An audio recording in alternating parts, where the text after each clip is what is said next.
Le Niger est l'un des pays les plus pauvres de la planète. Et pourtant, au cœur du Sahara, son sous-sol possède des gisements d'uranium parmi les plus importants au monde.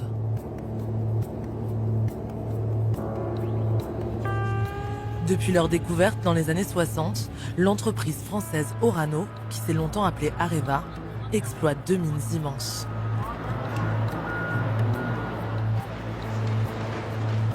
Elle en extrait cette poudre jaune, le carburant de nos centrales nucléaires.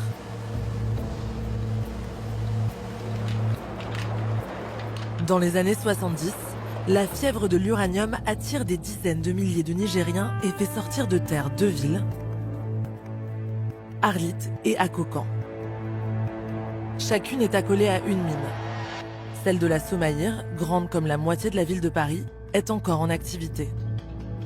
Celle de la Cominac a fermé ses portes en 2021, une fois les filons d'uranium épuisés.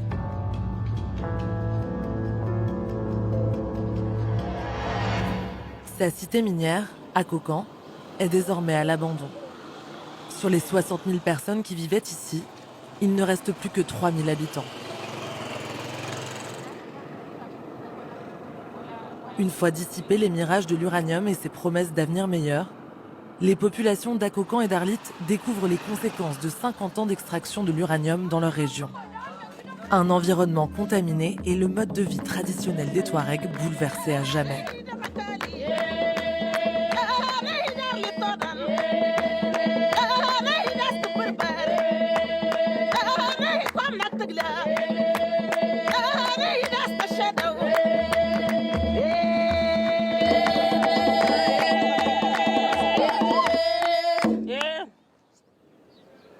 Quand la mine était encore en activité, les employés vivaient ici.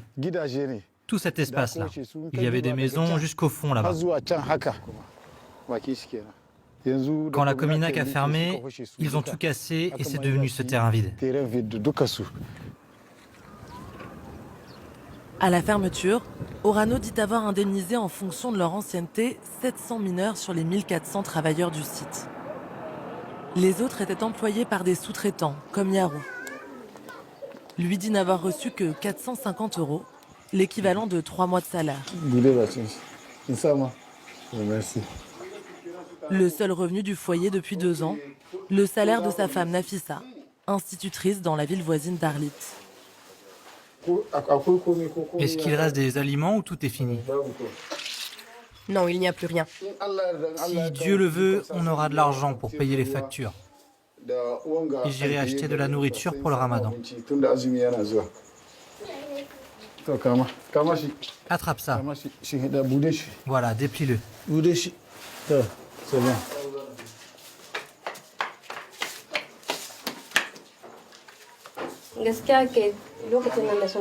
Quand mon mari travaillait, tout se passait bien. On avait des vivres chaque mois, des sacs de riz, des boîtes de pâtes.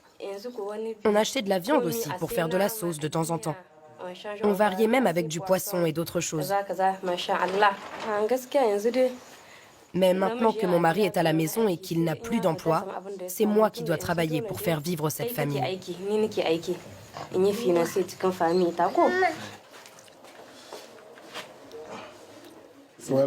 Orano avait promis qu'ils allaient nous aider à trouver un nouveau travail. Mais ils n'ont rien fait.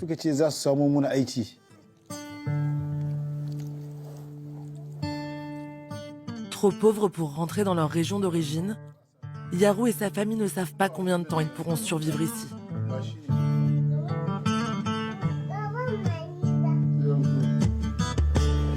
Pour répondre aux critiques qui lui sont adressées, Orano a convié une poignée de journalistes à un voyage de presse. La multinationale assure avoir investi 6 millions d'euros dans la reconversion des anciens travailleurs. Les services de communication nous emmènent à quelques kilomètres d'Akokan pour nous présenter ce que l'entreprise considère être le projet d'avenir de la région. Merci beaucoup, ça fait plaisir de vous voir. Plaisir aussi de vous revoir. On vous a vu des journalistes, hein? Ah bon? Ça va, bonjour. Le directeur de la communication d'Orano, Gilles Récochet, nous présente le préfet, Noura Malansani. Pour eux, ce programme de maraîchage serait l'alternative à la fermeture des mines. Donc, le melon, là, ça peut durer jusqu'à combien de temps avant de produire? Ça, c'est à peu près 2 mois. 2 mois. 2 mois, c'est trop, hein? C'est le temps. Parce C'est le qu'on temps. a eu le temps. On n'a pas eu le temps d'améliorer ça depuis. D'améliorer, ok, d'accord. Mais prochainement, vous allez... Prochainement, Inch'Allah. D'accord. Hein? Tout prend plus de temps que prévu, j'ai Tout là, c'est prendre du temps qui est prévu, même ici. Ça a pris un coup, mais c'est pas grave.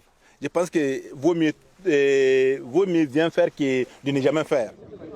Alors que la mine a fermé il y a plus de 2 ans, ces champs de melons ont été plantés 3 semaines avant notre visite et emploient une vingtaine de personnes. Orano a financé des puits pour pomper l'eau des nappes phréatiques. Il y avait eu beaucoup de retards. La population a voulu avoir ça tôt, mais ces retards est dû juste pour bien avoir un bon projet, pour que ça soit durable. Ce n'est pas un mauvais retard, c'est un retard vraiment stratégique. Et je suis sûr que beaucoup de gens qui ont perdu leur travail là-bas vont se voir reconvertis dans le domaine maraîcher et ça serait une bonne chose. Les gens qui ont perdu leur emploi, il y en a beaucoup qui sont à la retraite. Il y en a qui sont en auto-entrepreneuriat, qui ont été même aidés par Cominac. On s'était engagé dans la fermeture à avoir 90% de personnes qui aient une proposition validée, actée de nouvel emploi. Et on est aujourd'hui à 87%. Ce chiffre avancé par Orano est impossible à vérifier. À Akokan, les anciens salariés de la multinationale et de ses sous-traitants décrivent une toute autre réalité. Yarou Munkaila et ses anciens collègues tuent le temps dans ce que l'on appelle ici la fada, un lieu où les hommes se retrouvent pour boire le thé. Tous affirment être sans emploi depuis la fermeture de la mine. En fada, c'est comme on n'a rien à faire, quoi. C'est pour cela qu'on vient ici pour le chômage technique, quoi. On ne fait rien, on cause, on mange, après on part à la maison pour dormir, c'est fini. Il ne faut pas qu'ils vous mentent là-dessus, il n'y a aucune reconversion. C'est des projets, on a rempli des papiers, on a rempli tout, mais il n'y a rien, il n'y a aucun qui a été reconverti. Certains ont effectivement reçu des formations, mais bien trop succinctes selon eux. Moi, j'ai bénéficié d'une formation de 3 jours en informatique. C'est ça la reconversion que moi j'ai bénéficié à Cominac. Vous convenez avec moi quoi, avec une formation de 3 jours en informatique, comment est-ce que je peux gagner du boulot avec cette formation? C'est plus difficile. L'uranium apporte beaucoup d'argent pour Orano. Nous les travailleurs, on travaille, qu'est-ce qu'on gagne? Pour ces hommes qui ont travaillé toute leur vie à la mine et ne connaissent aucun autre métier, trouver un nouvel emploi au milieu du désert semble impossible.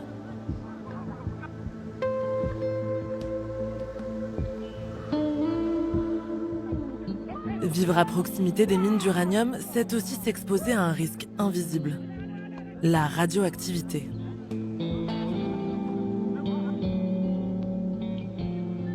La ville voisine d'Arlit compte encore 140 000 habitants. Après avoir travaillé à la mine pendant 20 ans, chargé notamment des mesures de radiation, Al-Mustafa Alassane a changé de camp. Depuis 2001, ce militant dirige une association qui dénonce la présence de déchets radioactifs dans la ville. Donc vous voyez les ferrailles qui viennent d'Areva, comme c'est bien écrit. Donc tout ça, c'est des ferrailles qu'on a récupérées à l'usine et qui sont ici sur le marché. J'ai un appareil pour mesurer, un compteur chercheur, pour voir des matériaux qui sont contaminés. Vous voyez? Elle n'est pas contaminée, ça.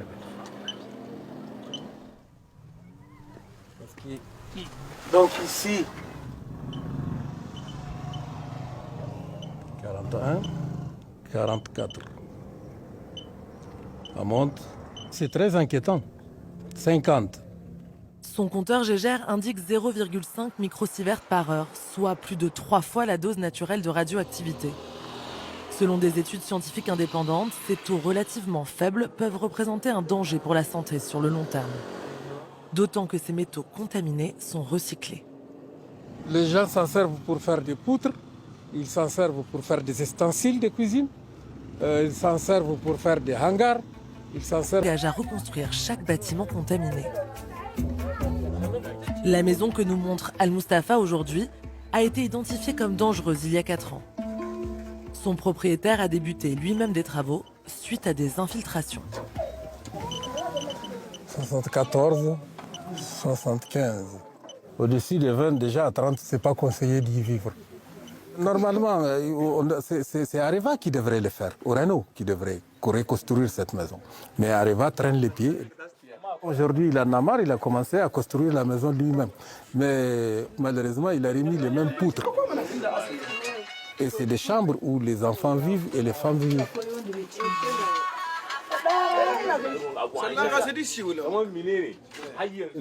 Des gens viennent mesurer la radiation dans les maisons. Leurs machines font bip bip bip. Et même si nous on ne sait pas vraiment ce que ça veut dire, on n'est pas bête. La radiation existe puisque les gens tombent malades. Je suis vraiment scandalisé.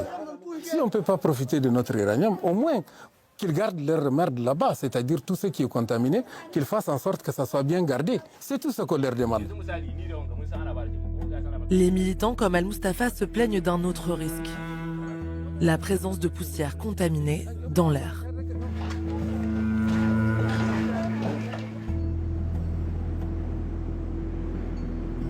À 5 km d'Akokan, les reliefs qui se dessinent à l'horizon ne sont pas des montagnes, mais 20 millions de tonnes de déchets radioactifs.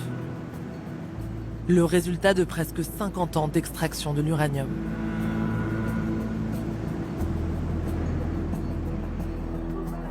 Au moment de la fermeture de sa mine, Orano s'est engagé à ne laisser aucune trace de son passage.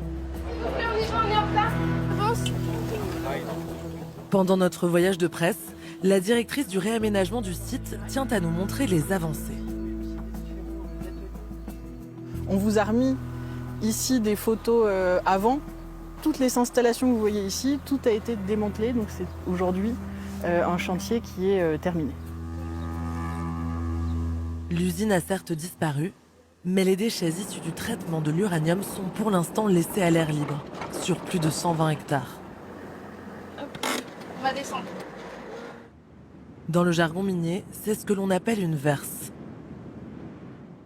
Orano réalise en ce moment des essais pour la couvrir de plusieurs couches d'argile et de roches, afin d'empêcher l'émanation du radon, un gaz radioactif cancérigène. L'argilite a des propriétés imperméables qui permettent de faire du coup une couche étanche avec le résidu et donc de protéger de l'érosion. Et une des raisons pour lesquelles vous faites cette couverture, c'est aussi pour protéger les populations? Bien sûr. Ces capotés donc atténuent significativement l'émanation du radon. Ce qu'il faut savoir, c'est qu'on a un réseau de surveillance qui est en place depuis plus de 40 ans et qui montre que la verse n'a aucun impact sanitaire sur les populations. Et ce réseau de surveillance est maintenu en place pendant les opérations de réaménagement. C'est la promesse d'Orano.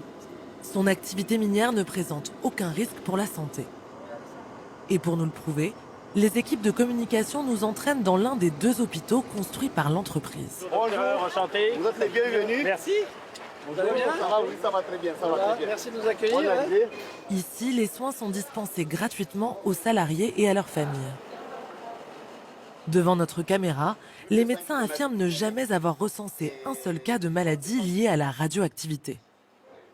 Le temps de développement de la maladie, c'est en post-professionnel que généralement on les soupçonne. Les mineurs retraités, eux, sont suivis par un observatoire de santé, l'OSRA, un organisme financé par Orano. Aujourd'hui, les résultats ne donnent pas d'identification de maladie en liaison avec les rayonnements ionisants. On ne va pas demander à l'OSRA de sortir des maladies pour satisfaire une partie de la population qui pense qu'ils sont malades. Il y a des médecins, nous on fait confiance aux médecins. On finance des études, on finance des docteurs et on finance une structure dont on n'a pas le pouvoir. Après, vous pouvez considérer qu'il y a un conflit d'intérêts. Nous, on considère qu'au contraire, c'est un engagement sociétal. C'est une façon de voir les choses.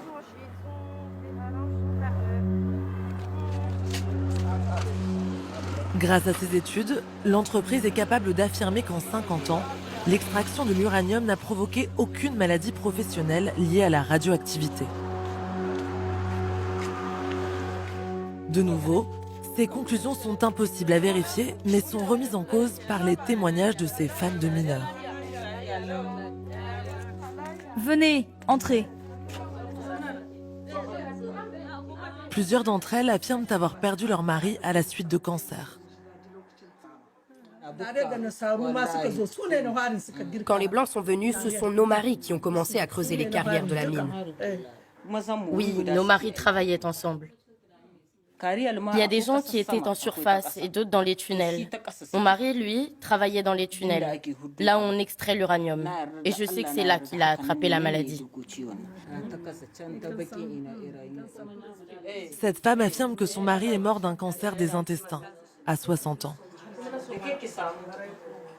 Son amie, elle, aurait perdu le sien suite à un cancer des poumons. 2 maladies qui peuvent être liées à la radioactivité. Lors de ses visites médicales annuelles, on lui disait qu'il n'y avait rien à signaler. Mais les médecins ne disent pas la vérité car ils sont complices. Ils sont tous complices. Quand il est décédé, il lui restait 2 ans avant la retraite. Moi, le mien est mort 5 mois après sa retraite. Il a pris sa retraite en octobre. Il est mort en février.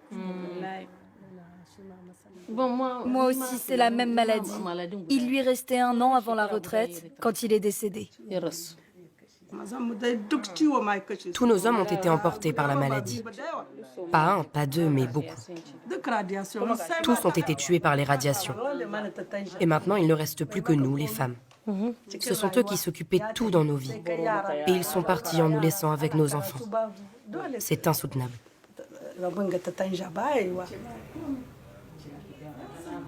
En l'absence de reconnaissance de ces maladies professionnelles, ces veuves n'ont pas pu être indemnisées à la suite du décès de leur mari.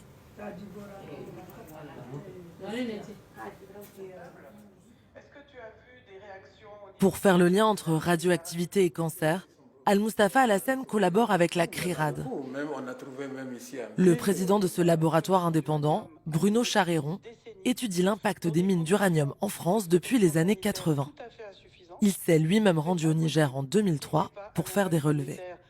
Ce qu'il faut bien comprendre, c'est que les poussières radioactives, et à plus forte raison le gaz radon, peuvent être transportées par le vent sur des dizaines et des centaines de kilomètres. À partir du moment où vous avez un entreposage, un stockage de millions de tonnes de résidus radioactifs à l'air libre, il y a forcément impact sanitaire sur les travailleurs et sur la population. En France, le suivi sanitaire à long terme des anciens mineurs d'uranium montre un excès de décès par cancer du poumon, par pathologie des reins. Comment se fait-il que pour les mineurs du Niger, on ne voit pas la même chose? Al-Mustafa, comment tu qualifierais aujourd'hui le suivi de la santé des anciens travailleurs? C'est un scandale. C'est un scandale parce que c'est des gens qui sont suivis, qui sont choisis par Orano.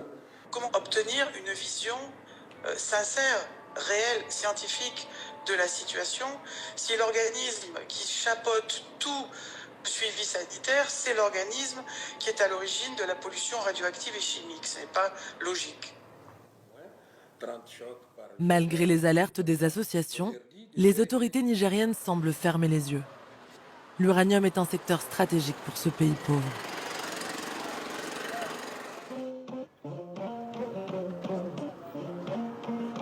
Alors qu'en Europe, la crise énergétique pousse certains pays à relancer leur filière nucléaire, à Arlit, sur les ondes de la radio locale Rahama, seules quelques voix dissidentes s'élèvent contre l'héritage maudit de l'uranium.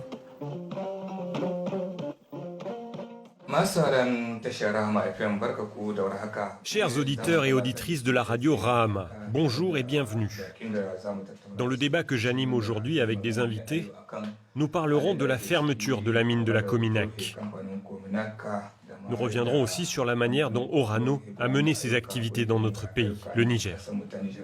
Parmi les invités aujourd'hui, Al-Mustafa Al-Hassen et des représentants de la société civile.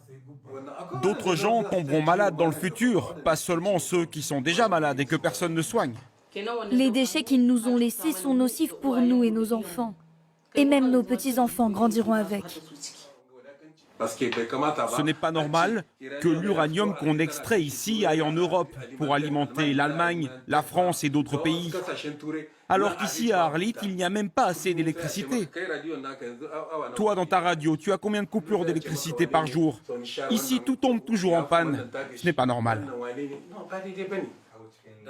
Ali Al-Hassan, 28 ans, exprime la colère et le sentiment d'abandon de la jeunesse d'Arlit. Orano avait promis plusieurs choses, au niveau social et au niveau environnemental. Et ils n'ont rien respecté. Pourquoi? Ils pensaient qu'on était des ignorants et qu'ils pouvaient nous manipuler, comme ils ont fait avec nos parents. Mais avec notre génération, ça ne sera pas la même chose. Moi, je suis né ici, je ne peux pas partir, c'est clair. Je vais peut-être moi-même avoir des enfants ici. Malgré les critiques qui fusent contre Orano, pour les jeunes comme Ali, travailler à la mine était l'un des seuls moyens pour sortir de la pauvreté. À la fin de ses études en électricité, Ali pensait rejoindre les rangs d'Orano, comme son père l'avait fait avant lui. Mais aujourd'hui, la multinationale n'embauche plus et selon ses estimations, la mine d'Arlit pourrait elle aussi fermer d'ici une vingtaine d'années, une fois les ressources d'uranium épuisées. C'était le rêve de tout jeune d'Arlit de travailler dans Orano. Parce que majoritairement, 90% des jeunes d'Arlit, dès qu'ils ont ouvert les yeux après les études, ils ne connaissent aucun travail si ce n'est pas les mines. Ali a fait un bac technique. Mais voici son seul travail aujourd'hui, faire du thé. Les jeunes d'ici ne pourront pas être éleveurs. Ils sont nés en ville et n'ont jamais appris. Et nous qui avons ce savoir-faire, on est devenus trop vieux.